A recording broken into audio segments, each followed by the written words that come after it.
Explore o universo da sabedoria atemporal de Krishnamurti. Nessa palestra, abra sua mente para possibilidades infinitas e descubra um novo entendimento da vida e do ser.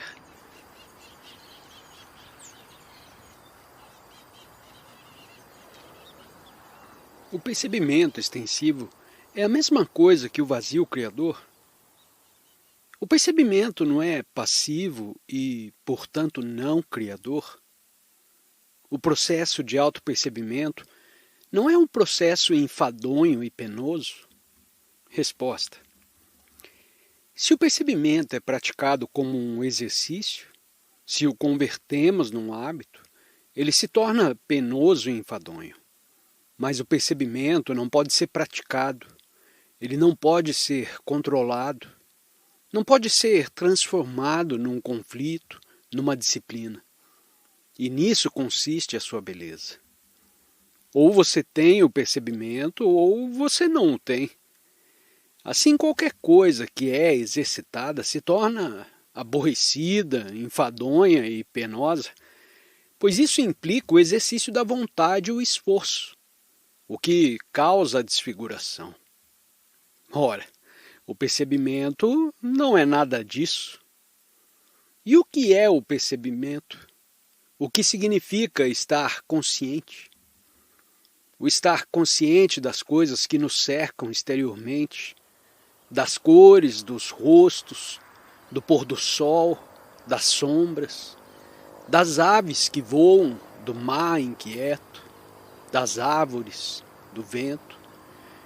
O estar cônscio de tudo isso é mero percebimento superficial. Você não condena uma ave que voa, você a observa somente. Mas no minuto em que você torna cônscio a sua natureza interior, começa logo a condenar. É incapaz de encará-la sem condenação ou justificação. Todavia, para compreender, não deve haver nem condenação e nem justificação. Assim, o estar cônscio, o simples observar dos seus pensamentos, o saber simplesmente, o que se está pensando e sentindo, sem condenação, sem defesa, sem justificação, positivamente. O estar cônscio apenas não é uma coisa enfadonha e nem penosa. Mas se você diz, precisa estar cônscio a fim de alcançar um resultado X, isso acaba se tornando entediante. Se procura ficar cônscio a fim de erradicar a cólera, o ciúme, o desejo de posse, ou qualquer outra coisa, isso se torna penoso. Esse percebimento não é percebimento. Não passa de um processo de introspecção. É tentar vir a ser alguma coisa. No percebimento não há vir a ser, mas tão só a observação. Assim como entramos num cinema e assistimos a um filme. Agora, se você é capaz de observar, se pode ficar consciente de você mesmo, em ação, em movimento, sem a identificação, verá então que há um percebimento extensivo. Ele começa, como disse, com as coisas superficiais, e depois, ao penetrarmos cada vez mais fundo, temos o percebimento amplo, extensivo. Esse percebimento é necessário porque nele todas as camadas ocultas, todos os reclamos ocultos vêm à luz. E com o percebimento cada vez mais profundo, é mais amplo, cada vez mais extensivo, os reclamos do oculto, os conflitos do oculto se dissolvem. E encontram então o vazio criador. Tudo isso constitui um processo total. Não é um processo que se desenvolve passo a passo, porque no percebimento não há um começo e nem um fim. Ele é um processo integral. No momento em que observa um problema sem condenação, há infalivelmente o percebimento. E quando há o percebimento passivo, dá-se a dissolução do problema. No percebimento passivo há a tranquilidade criadora, o vazio criador. E então, nesse vazio criador, a realidade se manifesta, dissolvendo o problema. Logo, onde há sofrimento, conflito, um sentimento de tédio, de aborrecimento, não há percebimento, mas tão só uma mente insensibilizada. Ao passo que, ao contrário de insensibilidade, há no percebimento uma sensibilidade exaltada. E o percebimento passivo é criador. A forma mais elevada de pensar é o pensar negativo. E quando ocorre a completa cessação do pensamento, quando existe aquela passividade que não é um estado de sonolência, então há um estado criador. Não sei se já notou que quando a mente está repleta de problemas, quando está cheia de pensamentos, não há criação.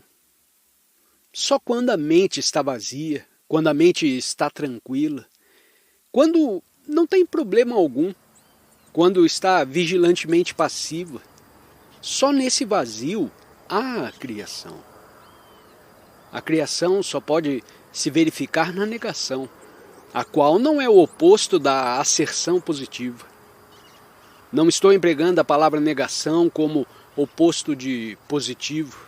Ser nada não é a antítese de ser alguma coisa. Ser nada não tem relação com ser algo. Quando o ser algo cessa completamente ao nada, e só depois de cessarem todos os problemas criados pela mente, só quando a mente é nada, está vazia, o que não se consegue pela disciplina ou pelo controle, só então se manifesta aquele percebimento passivo e vigilante. E tem de haver passividade se queremos que um problema seja resolvido. Só pode compreender um problema quando não o condena, quando não o justifica, quando é capaz de observá-lo em silêncio. E isso não é possível quando visa um resultado. E o problema desaparece quando não há busca de resultado.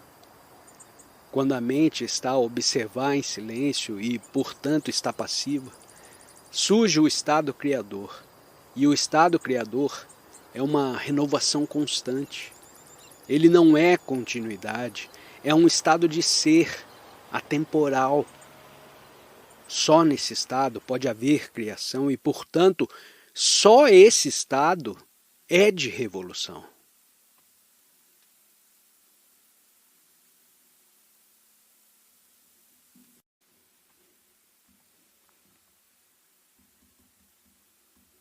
O que você entende por amor? Aqui também vamos descobrir pela compreensão o que o amor não é. Porque uma vez que o amor é o conhecido, só nos podemos aproximar dele se abandonarmos o conhecido. Por certo, o desconhecido não pode ser descoberto por uma mente cheia do conhecido. Nessas condições, o que vamos fazer é descobrir os valores do conhecido, examinar o conhecido. E depois de o considerarmos com simplicidade, sem condenação, a mente estará livre do conhecido. E então saberemos o que é o amor. Assim devemos considerar o amor negativamente e não positivamente. E o que é então o amor para a maioria de nós? Quando dizemos que amamos alguém, o que queremos dizer? Queremos dizer que possuímos essa pessoa. Dessa posse nasce o ciúme, porque se eu perco a pessoa que amo, o que acontece? Fico vazio, perdido. Portanto, legalizo a posse, retenho a posse no meu poder, do reter, do possuir a pessoa, resultam ciúmes, temores e a infinidade de conflitos inerentes à posse. Positivamente, essa posse não é amor. É? Não concordem comigo. Porque se vocês concordam comigo, estão de acordo apenas no nível verbal. E tal maneira de concordar não tem significado algum. Só pode concordar quando não possuir a sua propriedade, a sua esposa, as suas ideias. O amor é, evidentemente, não é um sentimento. Ser sentimental, ser emotivo, não significa ter amor. Porque o sentimentalismo e a emoção são meras sensações. O indivíduo religioso que chora por causa de Jesus ou de Krishna, por causa do seu guru ou outro qualquer, é apenas sentimental, emotivo. Está entregue à sensação que é um processo de pensamento. E o pensamento não é o amor. O pensamento é resultado da sensação. Por isso mesmo, a pessoa sentimental, emotiva, não pode em absoluto conhecer o amor. Com efeito, não somos emotivos e sentimentais? O sentimentalismo e emotividade são puras formas de autoexpansão.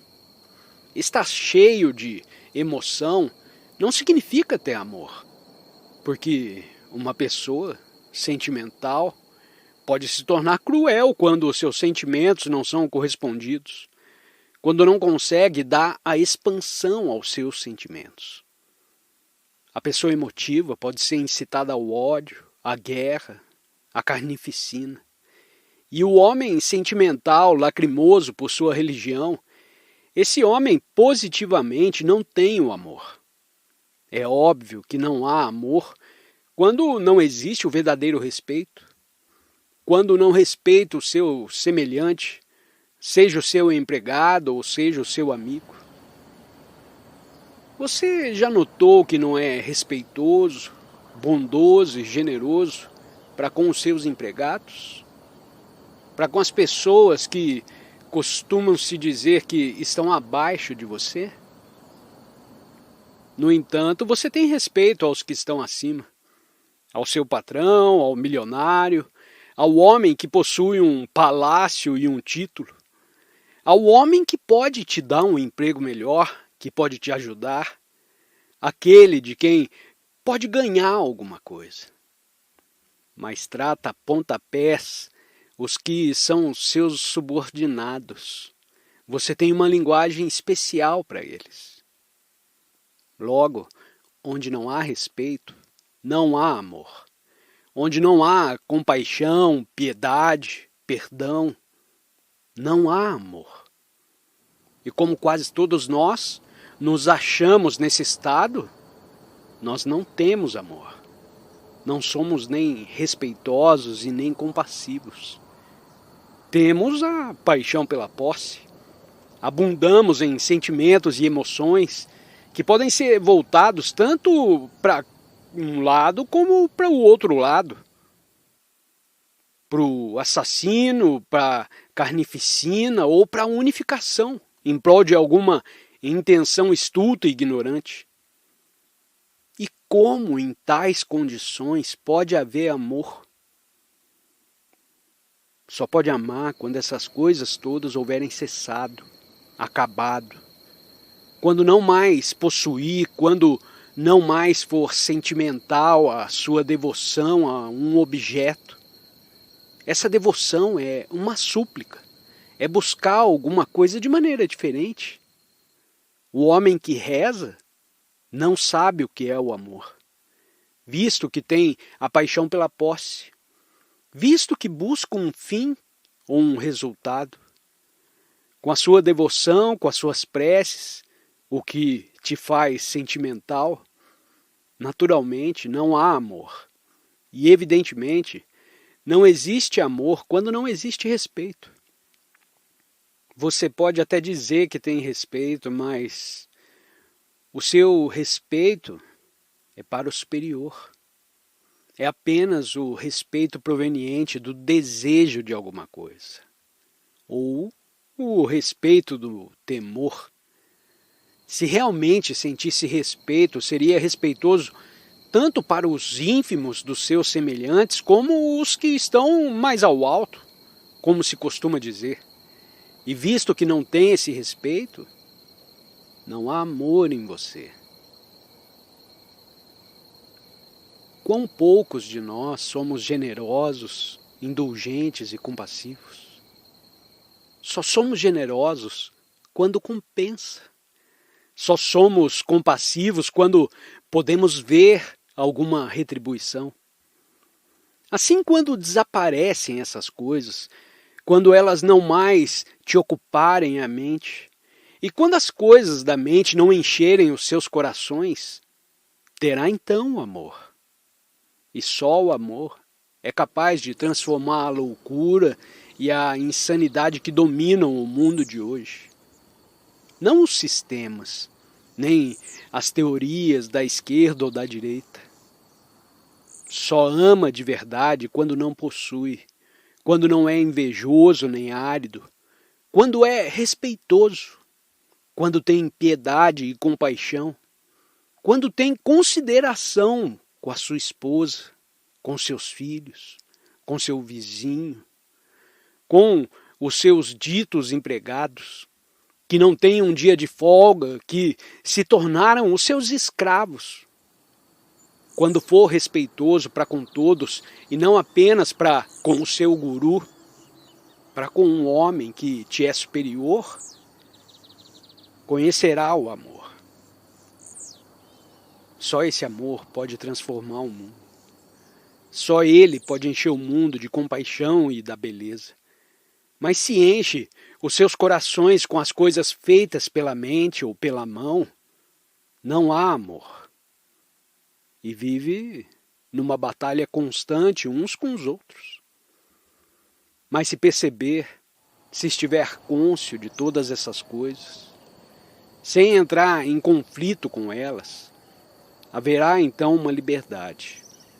E nessa liberdade se encontra o amor, que não é teórico. Pode sentir o amor com todas as suas bênçãos, seu perfume, sua delicadeza, mas só se você deixar de existir. Só se você deixar de querer alcançar ou de querer se tornar alguma coisa. Só esse amor pode transformar o mundo.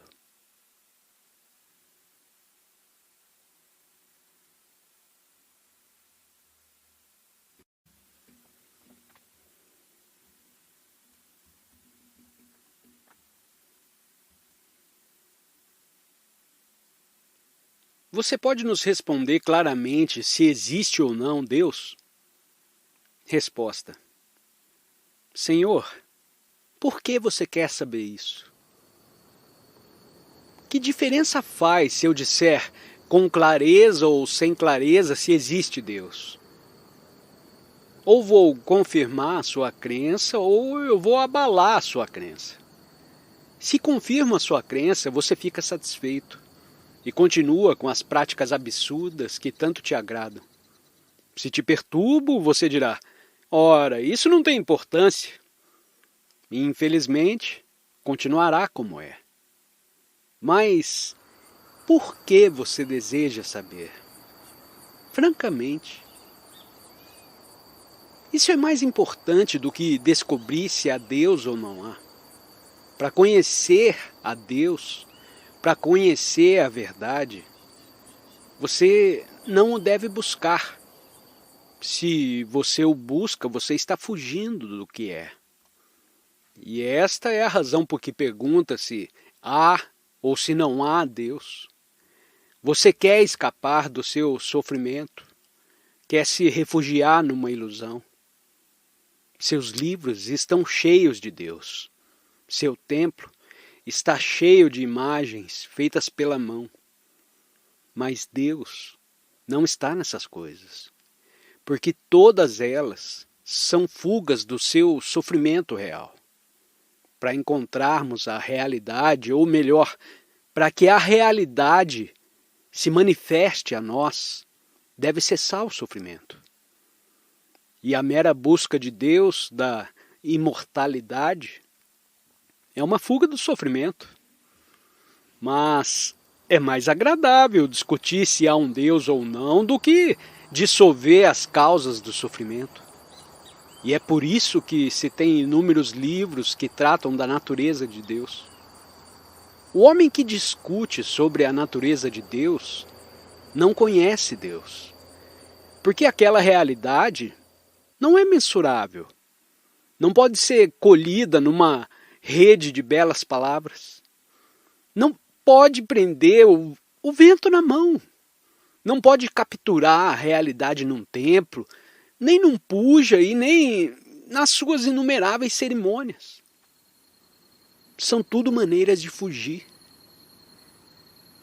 É a mesma coisa que beber. Um homem bebe, se embriaga porque deseja fugir. Do mesmo modo, você entra no templo, pratica o puja, celebra ritos, ou faz o que quer que seja, e tudo isso são fugas ao que é. E o que é sofrimento. É batalha constante com nós mesmos e, portanto, com os outros. E enquanto não compreender e transcender esse sofrimento, não poderá se manifestar a realidade. Assim, a sua pergunta sobre se há ou não há Deus é uma pergunta vã, sem significado, e que só pode conduzir à ilusão. Como pode uma mente presa no tumulto da aflição e do sofrimento de cada dia, preso na ignorância e na limitação, como pode uma mente assim conhecer o que é ilimitado, o que é inefável? Como pode o que é produto do tempo conhecer o atemporal? Não pode. Portanto, não pode sequer pensar a seu respeito. Pensar na verdade, pensar em Deus, é outra maneira de fugir. Porque Deus, a verdade, não pode ser apanhado pelo pensamento. O pensamento é resultado do tempo, de ontem, do passado, e sendo resultado do tempo, do passado, sendo produto da memória, como pode o pensamento encontrar o que é eterno, atemporal e imensurável? Como não pode, o máximo que podemos fazer é libertar a mente do processo do pensamento. E para libertar a mente do processo do pensamento, precisamos compreender o sofrimento e não fugir dele. Sofrimento não apenas no nível físico, mas em todos os diferentes níveis da consciência. Isso significa estar aberto, ser vulnerável ao sofrimento.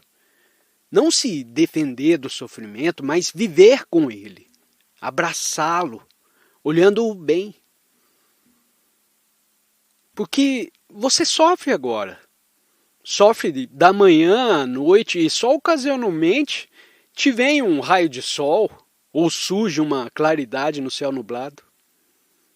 Uma vez que sofre, por que não considera o seu sofrimento? Por que não o examina em toda a sua plenitude, de maneira profunda, completa, e assim o dissolve? Isso não é difícil. A busca de Deus é muito mais difícil, porque Ele é o desconhecido e não se pode procurar o desconhecido. Podemos, no entanto, indagar as causas do sofrimento e arrancar as raízes pela compreensão do mesmo, pelo percebimento do mesmo, sem fugir a ele. Uma vez que você costuma fugir do sofrimento por todos os meios, considere bem essas fugas. Abandone-as e se ponha em face do sofrimento. Na compreensão do sofrimento há libertação. A mente se torna então livre de todo pensamento. Não é mais o produto do passado E então a mente está tranquila e sem problema algum. Não foi colocada tranquila, mas ela está tranquila, porque não tem problema, porque já não está criando pensamento. O pensamento cessou. O pensamento, que é a memória, que é a acumulação de experiências, de cicatrizes do passado. E quando a mente está de todo tranquila, sem ter sido posta tranquila, a realidade se manifesta. Essa experiência é a experiência da realidade e não da ilusão. E tais experiências proporcionam bênçãos ao homem. A verdade, o amor, é o desconhecido.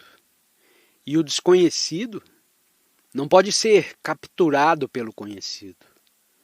O conhecido precisa cessar para o desconhecido ser. E quando o desconhecido surge na existência, derrama-se uma bênção.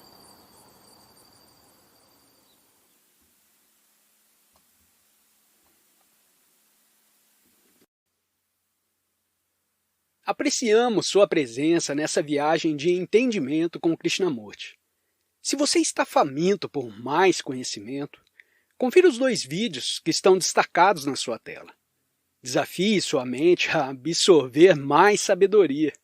Compartilhe suas reflexões nos comentários, pois queremos construir uma comunidade de aprendizado. Se ainda não fez, inscreva-se para não perder futuras explorações. Até a próxima!